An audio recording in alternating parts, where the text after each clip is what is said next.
Pagbasa mula sa aklat ni Propeta Isaías, sinasabi ng Panginoon, "Kung titigilan ninyo ang pang-aalipin at pagsuway sa akin at ang masamang salita'y iiwasan, kung ang nagugutom ay pakakanin ninyo at tutulungan, ang kadilimang bumabalot sa inyo ay magiging tila liwanag sa katanghalian.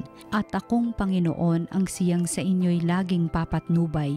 Lahat ng mabuting kailangan ninyo'y aking ibibigay at palalakasin ang inyong katawan. Kayo'y matutulad sa pananim na sagana sa dilig, matutulad sa batis na di nawawala ng agos ng tubig. Muling itatayo ng mga lingkod ko ang kutang na durog, muling itatayo sa dating pundasyon. Makikilala kayo bilang tagapagtayo ng sirang muog, mga tagapagtayo ng wasak na mga bahay." Sinabi pa ng Panginoon, "Inyong igagalang ang taktang araw ng pamamahinga. Huwag kayong gagawa ng inyong gawain sa araw na banal. Sa araw na ito'y mamamahinga kayo't huwag maglalakbay, ni gagawa o maghuhunta ng walang kabuluhan.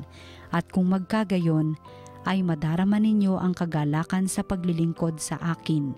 Bibigyan ko kayo ng karangalan sa harap ng buong daigdig at lalasapin ninyo ang kaligayahan sa paninirahan sa lupaing ibinigay ko sa nuno ninyong si Jacob. Mangyayari ito pagkat akong Panginoon ang nagsabi nito." Ang salita ng Diyos. Ituro mo ang iyong loob ng matapat kong masunod. Sa aking dalangin ako'y iyong dinggin, tugunin mo poon ang aking pagdaing. Ako'y mahina na't wala nang tumingin, yamang ako'y tapat, ingatan ang buhay. Lingkod mo'y iligtas sa kapahamakan, pagkat may tiwala sa iyo kailanman. Ituro mo ang iyong loob ng matapat kong masunod. Ikaw ang aking Diyos, ako'y kahabagan, sa buong maghapoy siyang tinatawagan. Poon ang lingkod mo'y dulutan ng galak, sapagkat sa iyo ako tumatawag. Ituro mo ang iyong loob ng matapat kong masunod. Mapagpatawad ka at napakabuti, sa dumadalangin at sa nagsisisi, ang iyong pag-ibig ay mananatili. Pakinggan mo poon ang aking dalangin, tulungan mo ako, ako'y iyong dinggin. Ituro mo ang iyong loob ng matapat kong masunod. Ang mabuting balita ng Panginoon ayon kay San Lucas. Noong panahong iyon, nakita ni Jesus ang isang publikano na nagngangalang Levi, nakaupo sa paningilan ng buwis. Sinabi sa kanya ni Jesus, "Sumunod ka sa akin." Tumindig si Levi, iniwan ang lahat at sumunod kay Jesus. Si Jesus ay hinandugan ni Levi ng isang malaking piging sa kanyang bahay. Nakasalo niya roon ang mga publikano at ang iba pang mga tao.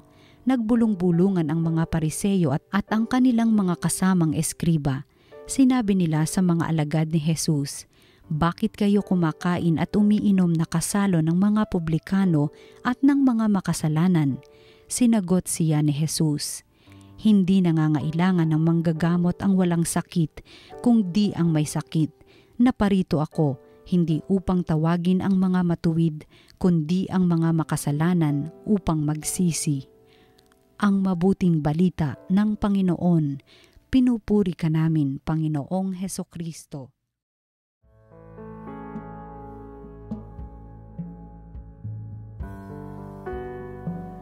Magandang araw po sa inyong lahat. Ako po si Father Herbie Santos, Parish Priest ng Parish of the Lord of Divine Mercy ng Diocese ng Cubao. Welcome to Salita ng Diyos, Salita ng Buhay. May kilala akong pamilya na nalungkot sa pagkawala ng kanilang ama na pumanaw sa panahon ng pandemya.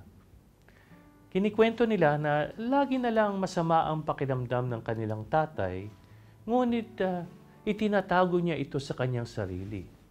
Nang kausapin siya ng mga anak at nakiusap na pumunta na sa doktor para magpa-check up, iginiit ng ama na ayos lang siya.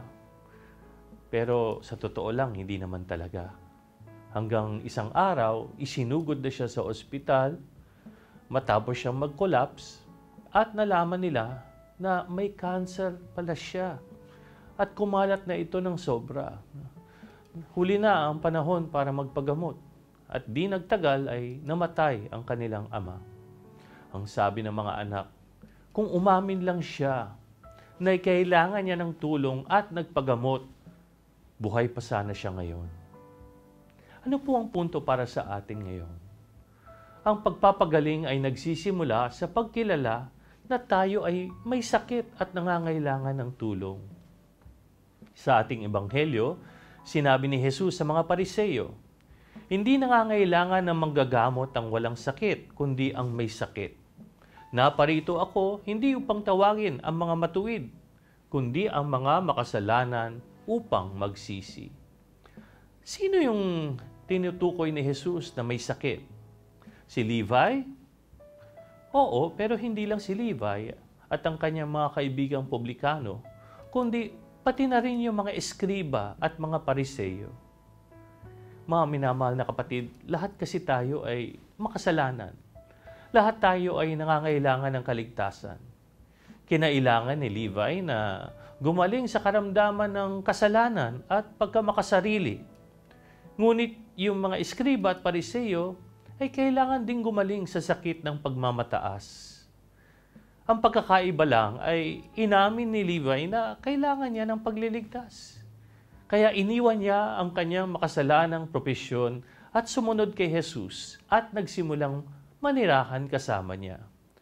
Sa sobrang ang tuwa ni Levi, binigyan siya ng isang pagkakataon ni Jesus at nagpakain pa siya bilang pasasalamat sa natanggap niyang grasya at dinala pa niya ang kanyang mga kaibigan kay Jesus.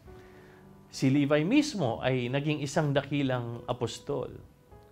Ngunit yung mga eskriba at mga Pariseo, sila'y lumayo at patuloy na minamaliit si Jesus. Kaya naman, hindi sila kailanman gagaling.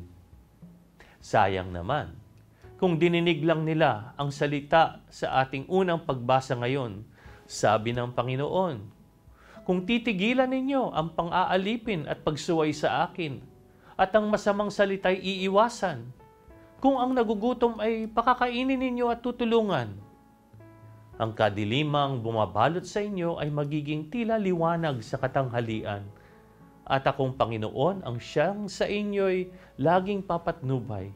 Lahat ng mabuting kailangan ninyo'y aking ibibigay at palalakasin ang inyong katawan. Mga minamahal na kapatid, naroon ang blessing sa mga taong nagbabagong buhay at tumatanggap ng paghihilom na dulot ni Jesus. Kaya magandang tanungin natin sa ating sarili, ano sa akin ang nangangailangan ng pagpapagaling mula sa banal na manggagamot?